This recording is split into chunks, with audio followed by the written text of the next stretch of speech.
네, 오늘은 우리 지난주에 좀 말씀을 이어서 함께 말씀을 나누려고 하는데, 우리 지난주에는 사도행전 16장 그 바울의 2차 선교 여행을 좀 잠깐 살펴봤습니다. 우리 지도 한번 보시면서 잠깐 다시 한번 설명드려 보면, 이 바울은 원래 이 2차 전도 여행의 주 무대를 어디로 생각했냐면 저쪽 갈라디아 지역하고 에베소 지역을 생각했었어요. 그러나 하나님은 그 계획을 막으시고 어디로 인도하셨냐면 드로아에서, 좀 화면을 보시면 네아폴리, 이 마게도냐 지역이거든요. 그걸로 건너가게 하시고, 그리고 그 마게도냐와 또 그 마게도냐 아래 그 아가야, 그리스 헬라 지역을 품게 하시고 선교하게 하시죠. 그래서 거기 빌립보 교회, 데살로니가 교회, 그리고 또 무슨 교회가 세워지죠? 고린도 교회, 이런 교회들이 세워집니다. 오늘은 이제 그 중에 이 빌립보에 대해서 함께 좀 살펴보려고 하는데, 이 마게도냐 지방의 첫 성이다. 사도행전 16장 12절에는 그렇게 나와 있어요. 이제 저를 보여주시면 됩니다. 이 첫 성이라고 하는 것은 뭐냐면, 바울이 처음 들어간 곳이란 뜻이 아니라 그 마게도냐 지역의 가장 큰 첫 번째 큰 성이다 하는 그런 의미예요. 그래서 실제로 제가 한 몇 년 전에 그 지역을 한번 갔다 왔는데, 이 빌립보 지역에 어마어마한 유적지가 남아 있어요. 제가 사진 좀 찍어온 걸 좀 보여드리면, 기둥도 엄청나게 막 세워져 있고 엄청나요. 이 사진으로 봐서 좀 그렇지만 굉장히 큰 도시가 있었다, 이렇게 설명을 하더라고요. 근데 저 빌립보를 가는 목적이 있어요. 성지순례를 가면 무엇을 보러 가냐면, 저 빌립보 유적지에 우리 입장에서 가장 유명한 곳, 꼭 들려야 될 곳이 있어요. 어딜까요? 감옥입니다. 빌립보 감옥. 바울이 빌립보에서 감옥에 갇히죠.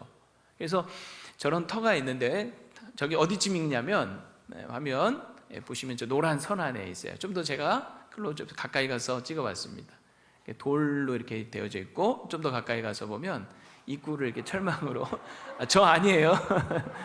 저 아니고 다른 분이 이렇게 앉아 있는 걸 제가 이렇게 찍은. 사실은 저 철망이 가로막혀 있어서 그렇지 저렇게 쪼그려서 저 안에 들어가 있는 거죠, 사람이. 그렇죠? 그래서 조금 더 보시면 철조망이 저렇게 돼 있고, 안에를 제가 손을 넣어서 카메라를 이렇게 찍어봤는데 아주 작은 그런 감옥 아닙니다.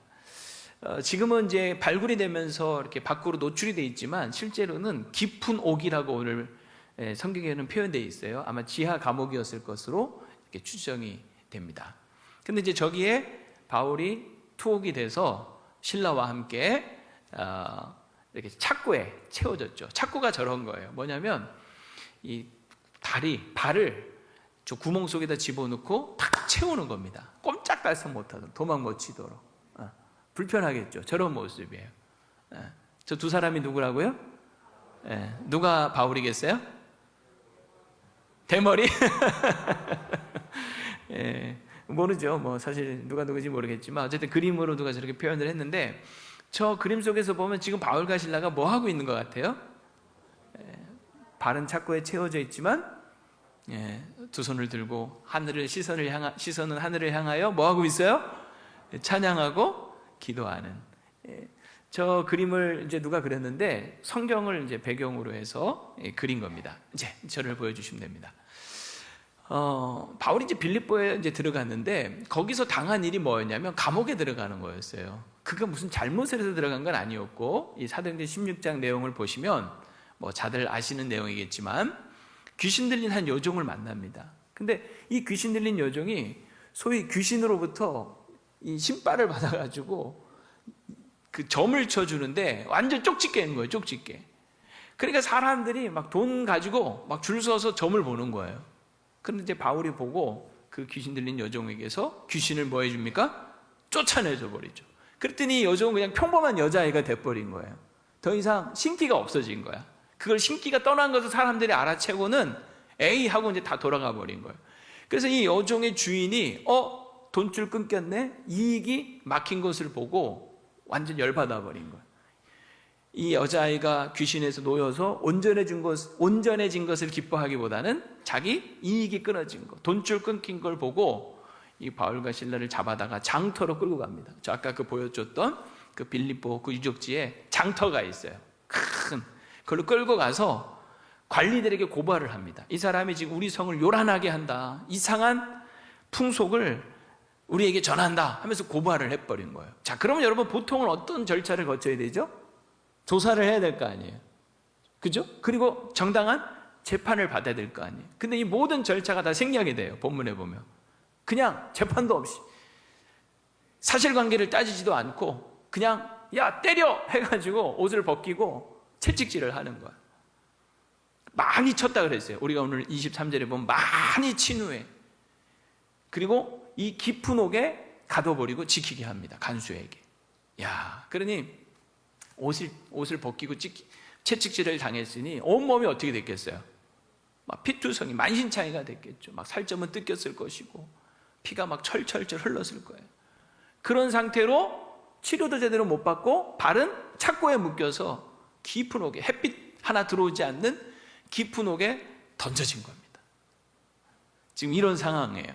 그런데 아까 바울과 실라가 뭐 했다고요? 오늘 본문에도 보면 뭐 했다고요? 하나님께 찬송하고 기도했다, 이런 표현이 있어요. 우리는 이걸 보면서 무슨 생각이 들어요? 이야, 역시 바울은 다르다. 역시 바울은 바울이구나, 이런 생각 들죠, 그렇죠? 근데 여러분, 바울은 정말 바울이에요. 와, 역시 달라요. 이게 쉬운 게 아니잖아요. 그런데 이 본문 우리가 묵상하면서 조금 더 깊이 한번 생각해 봤으면 좋겠어요. 바울은 정말 바울이었어요.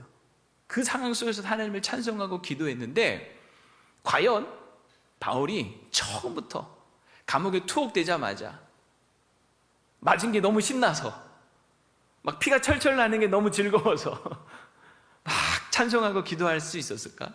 즉, 감옥에 들어가자마자 아무 일도 없었다는 듯이 그가 찬송하고 기도할 수 있었을까?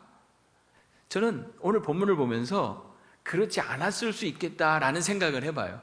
근데 막연한 추측이 아니라 이 본문을 깊이 이렇게 좀 묵상하면서 그 상황 속으로 한번 들어가 보면 충분히 그랬을 것 같다는 생각이 들어요. 한번 생각을 해보세요. 바울이 그렇게 두들겨 맞고 감옥에 들어갔을 때 맞은 자리가 아팠을까요? 안 아팠을까요? 피 흘리고 있는데 그 피 흘리는 자리가 쓰라렸을까요? 안 쓰라렸을까요?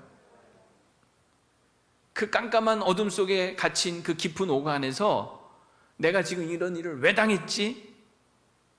억울했을까요? 안 억울했을까요? 억울했죠. 착고에 묶인 상태에서 과연 나는 앞으로 어떻게 될까? 걱정됐을까요? 안 됐을까요? 아니, 바울인데? 바울은 안 그랬을까요? 우리는 바울을 착각할 수가 있어요. 바울은 다르니까 안 그랬을 거야. 그런데 저는 그렇게 생각하지 않아요. 바울도 우리랑 똑같은 인간인 거죠. 맞은 자리 아팠고 피 흘린 자리 쓰라렸고 깜깜한 옥 속에서 내가 왜 이런 일을 당해 하며 이 착고에 묶인 상태에서 나는 과연 어떻게 될 것인가 걱정하고 염려하지 않았을까요? 바울도 똑같이 그런 마음이 든 거죠. 그 깊은 옥 안에서 그는 도대체 이건 무슨 일이며, 하나님 이런 일을 당하게 하려고 저를 여기까지 인도하신 겁니까? 제가 그렇게 아시아에서 복음 전하려고 했는데 그렇게 거기서는 못하게 막으시더니 결국 나를 여기까지 인도하셔서는 이 꼴 보게 하시려고 이렇게 인도하신 겁니까? 도대체 하나님 생각이 있으신 겁니까? 뭐 하시는 겁니까? 라는 그런 마음 없었을까요? 저는 있었을 거라고 생각을 해요. 그 증거가 뭐냐면, 그 흔적이 뭐냐면 이 깊은 고뇌의 흔적이 한밤중에라고 하는 표현이에요. 한밤중에. 이 한밤중에라는 말은 영어로 성경에 보면 about midnight입니다. midnight은 밤 12시잖아요. 밤 12시. 여러분 생각해 보세요. 바울이 밤 12시에 찬송하고 기도했어요. 왜 그 시간에 기도했을까요? 우리는 그냥 한밤중에 기도했구나 이렇게 생각할 수 있을지 모르지만 밤 12시 그 시간이 되도록 바울은 도대체 뭘 하고 있었을까?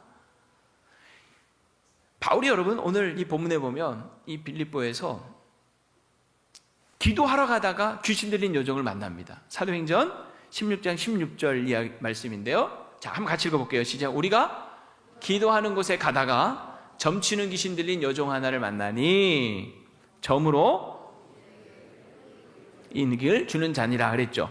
어디를 가다가 그랬어요? 기도하는 곳에, 즉 기도하러 가던 그런 시간이었다는 거죠. 여러분, 이 경건한 유대인들은 하루 3번씩 보통 기도를 합니다. 시간을 정해놓고 아침 9시, 그리고 낮 12시, 오후 3시. 그러니까 기도하러 가던 이 시간은 이 셋 중에 하나일 거예요. 가장 늦은 시간인 오후 3시를 한번 우리 한번 따져볼게요. 오후 3시에 바울이 기도하러 가다가 점치는 귀신 들린 여전을 만나고 고쳐준 거예요. 그런데 그것 때문에 재판도 안 받고 사실관계 따지지도 않고 두들겨 맞고 감옥에 던져졌어요. 많은 시간이 지나지 않았을 겁니다. 오후 3시면요 벌건 대낮이에요. 벌건 대낮에 그런 일이 있었고 그가 감옥에 던져진 것은 길어봐야 2-3시간 지난 후였을 겁니다. 즉 대여섯 시 정도 되었을 거라는 거죠. 자, 그럼 생각을 해보세요. 만약에 바울과 실라가 대여섯 시쯤에 투옥이 됐다면, 감옥에 던져졌다면 밤 12시 될 때까지 몇 시간이 흐른 거예요? 최소 6시간 흐른 거죠. 오후 3시에 기도하러 가다가 그런 일을 당했다면 6시간 정도가 흐른 거고요. 만약에 아침 일찍 9시에 그가 기도하러 가다 이런 일을 당했다면 어느 정도 시간이 흐른 거죠? 약 12시간, 반나절의 시간이 흐른 거예요. 그럼 여러분 궁금하지 않으세요? 바울은 지금 언제 찬송하고 기도했다 그랬어요? 한밤중에, 밤 12시쯤에. 그럼 실제로 감옥에 들어간 거는 몇 시라고요? 아무리 짧게 잡아도 6시간, 길게 잡으면 12시간이라. 그 시간 동안 뭐 했을까? 뭐 했을 것 같아? 성경 얘기하고 있지는 않지만 우리가 그 상상 속에 한번 들어가면, 이 본문 속에 한번 들어가서 상상을 해보면 신음했을 것 같아. 아파서 그 아픈 자리 때문에 끙끙거렸을 것 같아. 정신 못 차리고 끙끙거렸을 것 같아. 그러지 않았겠어요?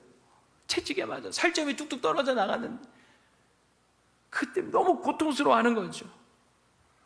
그러면서 막 화가 나는 거죠. 분해해서 막 화가 나는 거죠. 왜 바울이라고 맞은 자리가 아프지 않았겠으며, 왜 이 상황이 억울하지 않았겠으며, 왜 이 상황이 답답하지 않았겠으며, 왜 이 상황 속에서 바울이 앞날에 대한 걱정과 염려가 없었겠어요? 그는 고뇌하고 또 고뇌하는 거죠. 그러다 보니까 시간이 흐른 거예요. 그러다 보니 밤 12시가 된 거예요. 저는 이것이 오히려 바울의 솔직한 인간적인 모습이라고 저는 생각을 합니다. 야, 바울이니까 그렇게 맞아도 아무렇지도 않다는 듯이 찬양하고 기도했을 거야. 이거보다는 깊은 고뇌의 시간이 있었다는 거. 여러분, 어떤 게 더 인간적이고 더 사실적이에요? 뭐 그냥 빨리빨리 따라오셔야 진도 나갑니다. 에이, 그래도 바울인데. 아니요, 바울도 우리랑 똑같은 육신을 입고 연약한 사람에 불과하잖아요. 충분히 고뇌하고 또 고뇌했다는 거죠. 아파하고 아파했다는 거죠. 억울해하고 억울했다는 거죠. 화나고 화나했다는 거죠. 걱정하고 걱정했다는 거죠. 근데 중요한 거는 그 다음인 거예요. 6시간이 됐든 12시간이 됐든 그 긴 고뇌의 시간 끝에 그가 내린 결론은 뭐였느냐? 오늘 본문에 있는 것처럼 그가 내린 결론은, 이 상황 속에서도 우리가 알 수 있는 것은 하나님을 하나님으로 인정하는 것. 이 상황 속에서도 하나님은 여전히 우리 하나님이시라는 것. 내가 상황은 이해가 되지 않고 앞으로 어떻게 될지 모르지만 그래도 하나님은 우리 가운데 분명히 하나님의 일들을 행하실 것이라는 것. 그것을 믿고 믿음으로 그들이 내린 결론은 뭐였냐면 그 하나님을 하나님으로 인정하면서 하나님께 찬송하기 했다는 거예요. 이 찬송은요, 감사했다는 거거든요. 그리고 그 하나님께 기도하기 시작했다는 거예요. 기도했다는 것은 뭐냐면 하나님을 하나님으로 인정하기 시작했다는 거 아닙니까? 저는 이런 생각을 해봐요. 이 바울이 이 상황에서 어떤 찬송을 불렀을까? 여러분, 어떤 찬송을 불렀을 것 같아요? 이 시대에 남아있는 찬송이 없기 때문에 알 수는 없지만 요즘 우리가 남아있는 그 찬양 중에 만약에 바울이 찬양을 했다면, 그리고 그가 만약에 찬양을 작사하고 작곡했다면 이런 찬양하지 않았을까 하는 생각을 해봅니다. 어떤 찬양이냐면 내가 할 수 있는 것은, 이런 찬양. 반주하면서 내가 할 수 있는 것은 오직 감사와 기도. 두 손을 높이 들고 주께 감사하네. 아마 어쩌면은 이 바울은 처음 이 찬양을 부를 때 아마 그 고통 속에 흐느끼면서 그 신음과 섞인 아마 그런 소리로 아마 찬양하지 않았을까 싶은 생각이 들어요. 그러나 이 찬양을 하면 할수록 그의 마음속에 점점 더 하나님을 향한 분명한 확신을 가지고, 내가 정말 할 수 있는 것은 이 상황 속에서도 하나님을 하나님으로 인정하는 것, 하나님이 하나님 되심을 인정하며 주께서 행하실 일들을 기대하며 하나님께 감사하고 기도하는 것밖에 없구나 하면서 그는 더 찬양을 했을 겁니다. 내가 할 수 있는 것은 오직 감사와 기도. 두 손을 높이 들고 주께 찬양하네. 그는 점점 더 큰 소리로 높여 찬양했을 거예요. 내가 할 수 있는 것은 오직 감사와 기도. 두 손을 높이 들고 주께 찬양하네. 아멘 아멘. 내가 할 수 있는 것은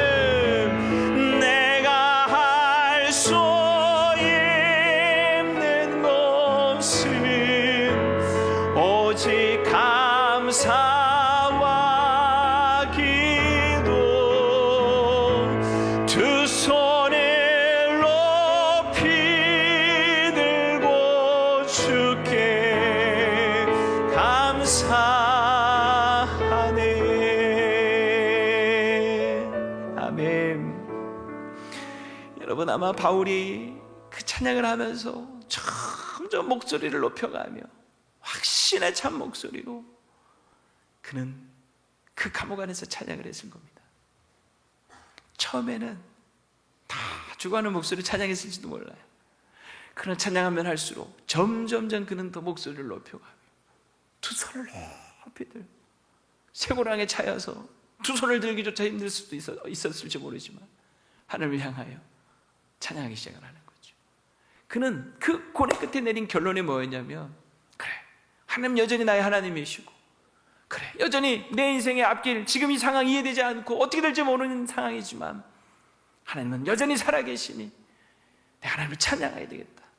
하나님께 감사하며 하나님께 내 모든 인생을 맡기고 기도해야 되겠다. 그는 결심하고 마음에 결정하고 결단하고 그리고 결행하면서 하나님을 찬양하는 거죠. 그럴 때 어떤 결과가 일어났겠습니까? 오늘 본문에 보면 첫째, 바울 자신이 바뀌는 거예요. 그 똑같은 상황을 새롭게 보는 인식의 변화가 일어났을 겁니다. 여러분, 우리가 찬양하고 기도한다라고 하는 것은 뭐냐면 시선을 하나님께로 고정한다는 거예요. 시선이 하나님께로 점점 향하는 거죠. 내가 찬양하고 기도할 때마다 시선이 점점 하나님을 향하여 고정되기 시작을 합니다. 찬양하고 기도하기 전에는요, 지금 내가 처한 상황, 내가 당한 일들, 내 찢겨진 몸과 피 흘리는 그 상태, 이 깜깜한 감옥 안, 그리고 착고에 채워져 있는 자신의 그 모습을 보면서 그것만 보였을 거예요. 현실만 보였을 거예요. 근데 그 하나님 앞에 찬양하고 기도하기 시작하자 그의 시선이 하나님을 향하기 시작을 하는 겁니다. 여러분, 그리스도인이라고 하는 것은 무엇이냐면 그 시선이 하나님께로 향하는 자인 줄로 믿습니다. C.S. 루이스가 이런 얘기를 했어요. 뭐라고 얘기했냐면, 시선이 그리스도 예수를 향해 있는 사람이 그리스도인이다. 그리스도인이란 무엇이라고요? 시선이 하나님께로 향해 있는, 그리스도께로 향해 있는 사람이라는 거죠. 찬양하고 기도할 때 주변이 보이는 게 아니라 하나님 보이기 시작하는, 하나님을 보기 시작하는 거예요. 그러면서 하나님이 여기도 계시는구나, 하나님 이곳에도 함께 계시는구나. 하나님의 임재를 느끼기 시작을 하는 거죠. 그러면서 모든 상황을 새롭게 믿음으로 해석할 수 있는 힘이 생기는 거예요. 찬양하고 기도하자 하나님이 보이고 하나님의 임재가 경험되어지면서 이 상황을 믿음으로 해석하기 시작을 하는 거예요.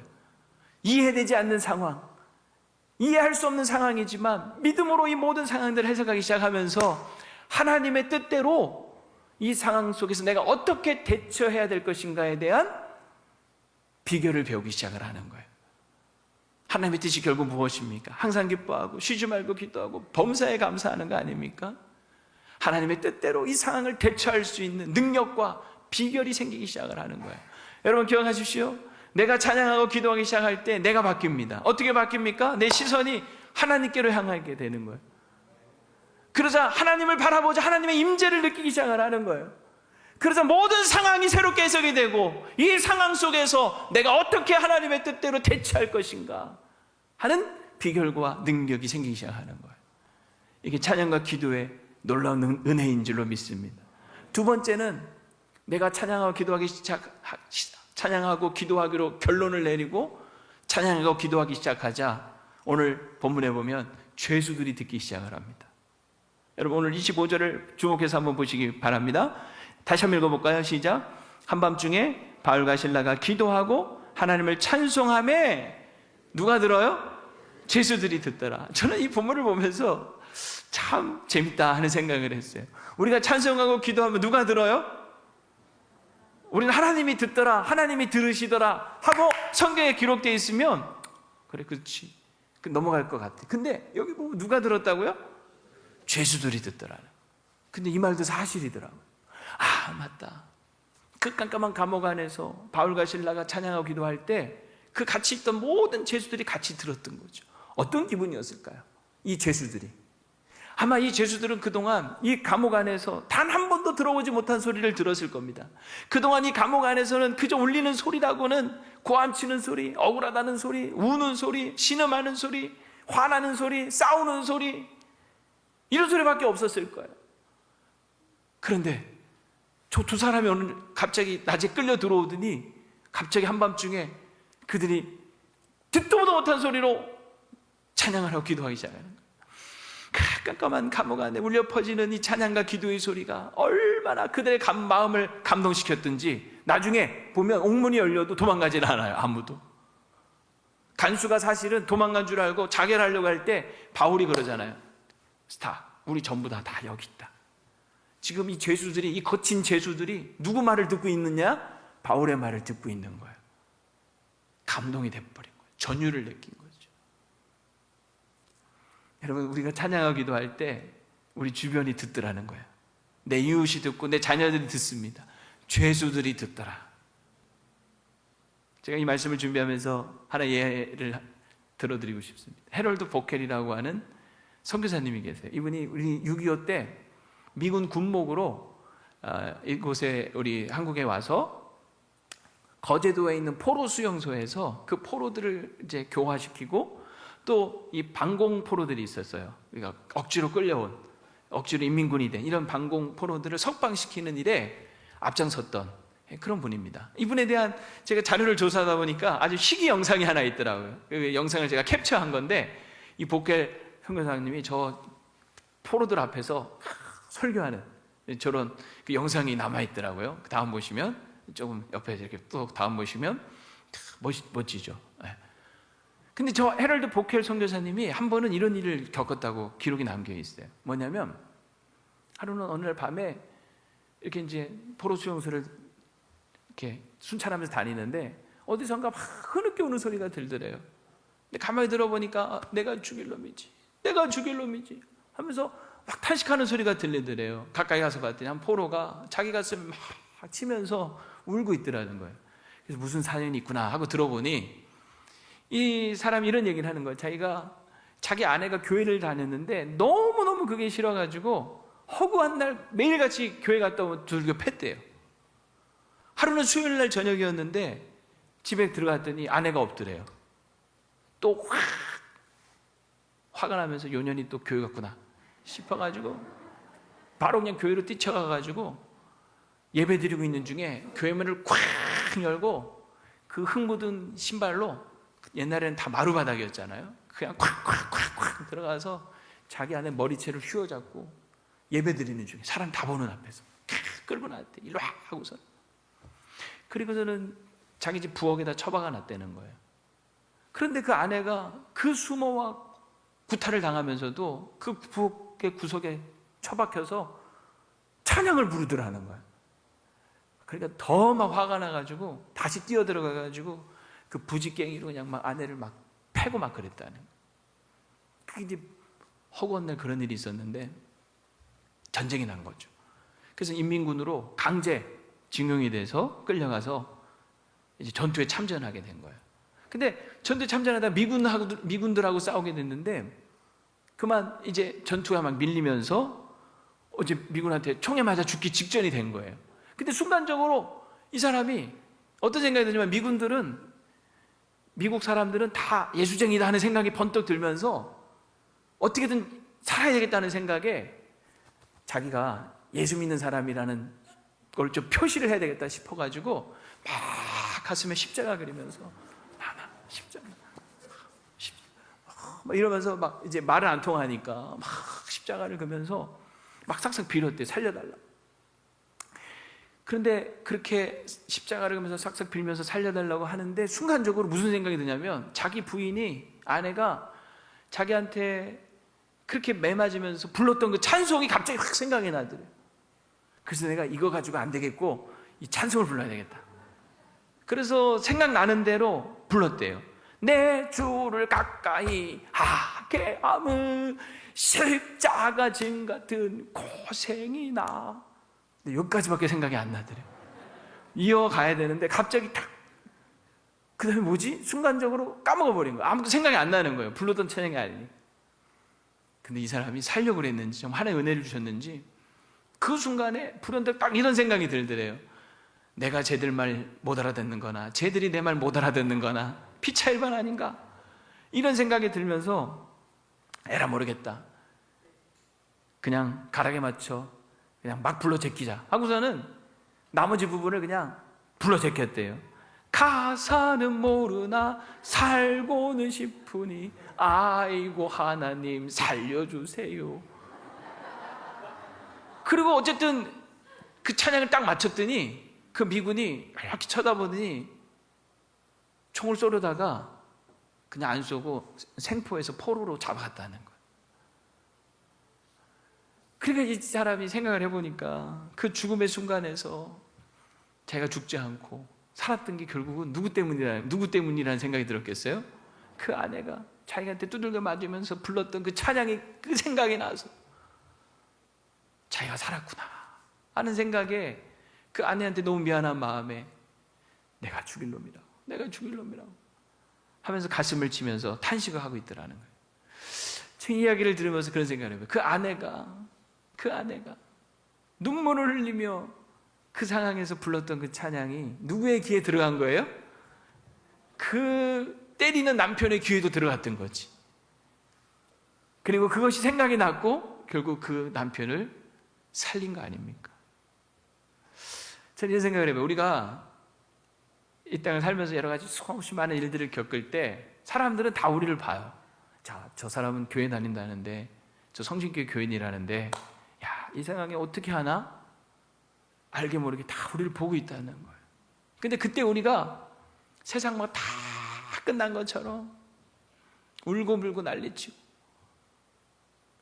하나님 없는 것처럼, 하나님 안 계신 것처럼 그렇게 절망하고 탄식하고 그런다면 사람들은 우리를 보면서 그럴 거예요. 아유, 뭐 교회 다닌다더니 별거 없네. 뭐 하나님 믿는다더니 하나님 뭐 안 계신 것 같네. 이런 생각 할 수 있지 않겠어요? 근데 그런 상황 속에서도 우리가 분명히 우리가 당한 일들을 보면 저거 절망하고 실망하고 울고 난리쳐야 될 것 같은데, 오히려 그 속에서도 견고한 믿음을 지키고 하나님을 향하여 찬양하고 기도할 때 사람들 우리를 보면서 야, 저 사람 보니까 하나님 계신 거 맞는 것 같다, 하나님 살아계신 것 같다, 이런 생각 할 수 있지 않겠습니까? 꼭 기억하십시오. 내가 찬양하고 기도하기로 결론을 내리고 그렇게 결심하고 결정하고 결행하면 누가 듣더라? 누가 듣더라? 주변이 듣는 거예요. 내 자식이 듣는 거예요. 내 아이들이 듣는 거예요. 우리 엄마 아빠가 이 상황에서도 하나님을 인정하고 찬양하고 기도하네?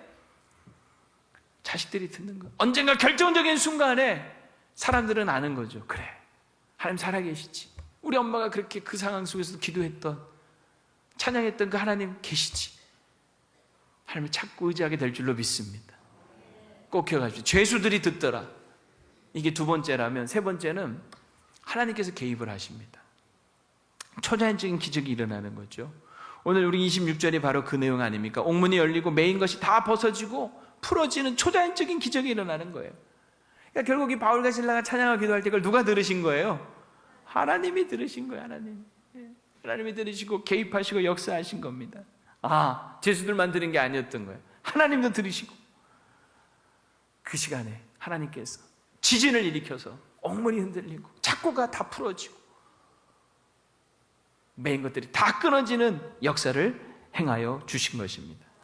저는 분명히 믿습니다. 우리가 하나님 앞에 찬양을 기도할 때 하나님 우리 인생 가운데 개입하시고 역사하실 줄로 믿습니다. 내 마음에 묶여있던 모든 것들을 다 풀어주시고 끊어주시고 내 인생에 막혀있는 문들을 열어주시고 해결해 주실 줄로 믿습니다.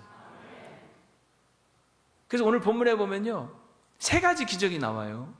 첫째는 뭐냐면 이런 초자연적인 기적, 옥문이 열리고 메인 것들이 풀어지는 기적이 나오지만 사실은 이 기적 앞에 또 하나의 기적이 먼저 있었어요. 그게 바로 뭐냐면 바울과 실라가 기도하고 찬송하기 시작한 거. 저는 이걸 기적적인 일로 봅니다. 어떻게 그 상황 속에서 찬송할 수, 기도할 수 있겠어요? 기적이 뭐예요? 일어날 수 없는 일이 일어나는 거 아니에요? 바울과 실라가 찬양을 기도한 건 제가 볼 땐 기적 같은 일이었어요. 그 기적 같은 일이 실제적인 초자연적인 하나님의 기적을 행하게 일으키게 한 거고, 기적의 기적을 일으킨 거예요. 그 다음에 또 뭐냐면 세 번째 기적은 뭐냐면 도저히 감옥 안에서 일어나기 어려운 복음 전도, 영혼 구원, 간수가, 그 가족이 예수님을 믿고 세례받는 구원의 기적이 일어난 줄로 믿습니다. 이 세 가지 기적이 일어난 거예요. 이 세 가지 기적은 결국은 또 큰 기쁨을 가져옵니다. 여러분 오늘 33절 34절 같이 한번 우리 화면을 통해서 한번 읽어볼게요. 시작. 그 밤 그 시각에 간수가 그들을 데려다가